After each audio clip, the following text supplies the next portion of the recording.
నిన్నటి రోజు పవిత్రమైన రంజాన్ మాసంలో గౌరవనీయులైన కదిరి శాసనసభ్యులు మా ఎమ్మెల్యే కందికుంట వెంకటప్రసాద్ అన్న గారు మైనార్టీ సోదరులందరికీ ఇఫ్తార్ విందులు ఇచ్చారు. దాదాపు ఆ ఇఫ్తార్ విందులో 5,000 మంది పాల్గొన్నారు. ఆ 5,000 మంది ఇఫ్తార్ విందులో పాల్గొంటున్నట్టు చూసి సడన్గా వైసీపీ వాళ్ళ గుండెల్లో రైళ్లు పరిగెత్తేశాయన్నమాట. ఇదేందిరా మైనారిటీస్ అందరూ వచ్చేసి అలా వెళ్ళిపోతున్నారు, అలా కలిసేస్తున్నారు అని చెప్పేసి ఇక ఏం చేయాలో అర్థం కాక జరిగిన సంఘటన వేరు. సంఘటన ఏం జరిగిందంటే ఒక ఎంపీపీ అనే ఆవిడ మిస్సింగ్ అయింది. ఆవిడ మరిది గారు వచ్చేసి కేసు పెట్టారు. ఆ కేసు నిమిత్తము పోలీసులు పిలిచి ఎంక్వైరీ చేస్తారు. అది ఏముందో అది లా అండ్ ఆర్డర్ విషయాన్ని వాళ్ళు చూసుకుంటారు. జరిగిన దానికి పనికి షామీర్ గారు మాట్లాడే మాటలకి ఏమైనా సంబంధం ఉందా? జరిగిన తత్వం వేరు. మీరు ఇక్కడ వచ్చేసి మతాల మీద మాట్లాడుతున్నారు, కులాల మీద మాట్లాడుతున్నారు. మేము ముస్లిమ్స్, మేము ఒక్క పొద్దున్నాము, మేము జైల్లోనే ఉంటాము, ఏవేవో మీరు మాట్లాడుతూ ఉన్నారు. ఒకసారి నాకు ఒకసారి నవ్వు వస్తుంది. ఏమొస్తుందంటే ఒక చిన్న కథ గుర్తుకొస్తా ఉంది. గాడిద ఒకసారి ఒక వ్యక్తి దగ్గరికి వెళ్ళి అడిగిందంట, సింహాన్ని చూసి అందరూ భయపడతారు, నేను కూడా అలా భయపడించాలంటే ఏం చేయాలి అని చెప్పేసి. వ్యక్తి అన్నాడంట, సింహాన్ని చూసి అందరూ భయపడుతున్నారంటే అది సింహం నైజము, నువ్వు ఒక గాడిదవి, నువ్వు ఎప్పుడు సింహం కాలేవు అంటే లేదు, ఎలాగో అలా నాకు ఏదైనా ఒక ఉపాయం చెప్పు అని చెప్పి అన్నాడు. గాడిద అడిగిందన్నమాట. సరే ఇంతలా బతిమాలుతున్నాడని చెప్పేసి ఆ వ్యక్తి అన్నాడంట, నువ్వైతే ఎప్పుడు సింహం కాలేవు, కనీసం ఆ సింహంతో కప్పుకోనైనా ట్రై చేసి చూడు అని అన్నాడు. వెంటనే గాడిద వచ్చేసి సింహంతో కప్పుకొని ఊర్లోకి వెళ్ళింది. ఆ ఊర్లో కొంతమంది జనాలు వండుకొని అయ్యో సింహం వచ్చిందని చెప్పేసి అందరూ పారిపోయాలకి గాడిద అనుకుని అప్ప నన్ను చూసి ఇంతలా భయపడిపోతున్నారు, ఇంకా నేను కూడా సింహంలా గర్జిస్తే ఇంకా భయపడిపోతానని చెప్పేసి గర్జించానండి. ఆ గర్జించిన తర్వాత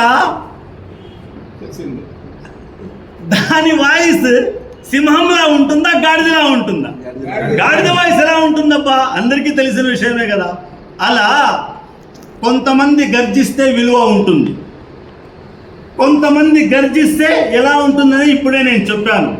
అయ్యా, రాజకీయం ప్రతి ఒక్కరూ చేయాలి, రాజకీయం తప్పకుండా చేయాలి. కానీ రాజకీయాన్ని ఎప్పుడూ కులాలకు మతాలకు అంటిపెట్టి చేయకూడదు. మీరన్నట్టు మా నాయకునికి మీరు అంటున్నారు 20 కేసులున్న దొంగ అని, మా పట్టణ అధ్యక్షులకు మీరు అంటున్నారు 13 కేసులున్న దొంగ, 13 కేసులున్నాయి అని చెప్పేసి, 14 కేసులున్నాయి అని చెప్పేసి. కేసు అనే విషయం మీ వరకు వస్తే అక్రమం అంటారు, అవే కేసులు వీళ్ళపైన వస్తే సక్రమం అంటారు. ఇక్కడే తెలిసిపోతుంది మీ బుద్ధి, మీ వ్యవహారం, మీ ఆలోచన, మీరేమనేది ఇక్కడే తెలిసిపోతాం. ఇంకో విషయం, మా నాయకుడికి అంటున్నాను 20 కేసులున్న దొంగ అని చెప్పేసి. కదిరి నియోజకవర్గ ప్రజలు దీని గురించి చాలా చోట ఏం చర్చించుకున్నారు తెలుసా? వీళ్ళకేమన్నా బుద్ధి లేదా? 5 ఏళ్ళు వైఎస్ఆర్ గవర్నమెంట్ పరిపాలించింది. ఆ 5 ఏళ్ళు అపోజిషన్ పార్టీలో కందికుంట వెంకటప్రసాద్ అనే వ్యక్తి ఉన్నాడు. నిజంగా కందికుంట వెంకటప్రసాద్ అనే వ్యక్తి వీళ్ళు అన్నట్టుగా కబ్జాలు చేశాడు, ఇంకొకటి తప్పు చేశారు అనే కానీ ఉండింటే ఈ 5 ఏళ్లలో వీరు ఏం చేస్తున్నారు?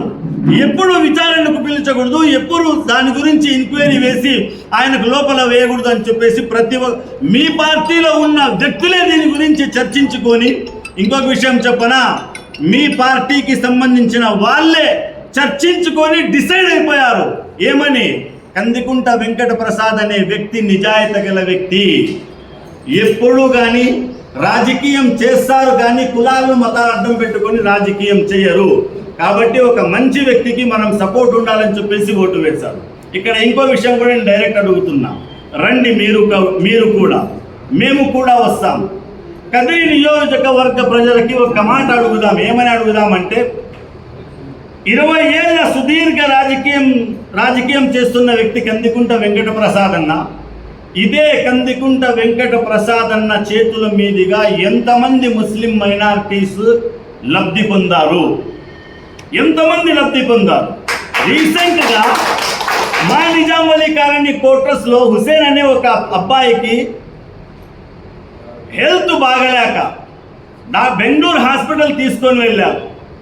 ఆపరేషన్ చేయాలి, పెద్ద ఖర్చు అవుతుందని చెప్తే గెలిచిన 2-3 రోజుల్లోనే నిజాం వలీ కాలనీకి చెందిన టీడీపీ కార్యకర్తలు నాయకులు వెళ్ళి అన్నా పరిస్థితి ఇలా ఉంది అని చెప్తే వెంటనే స్పందించి 50,000 రూపాయలు ఇచ్చినారు.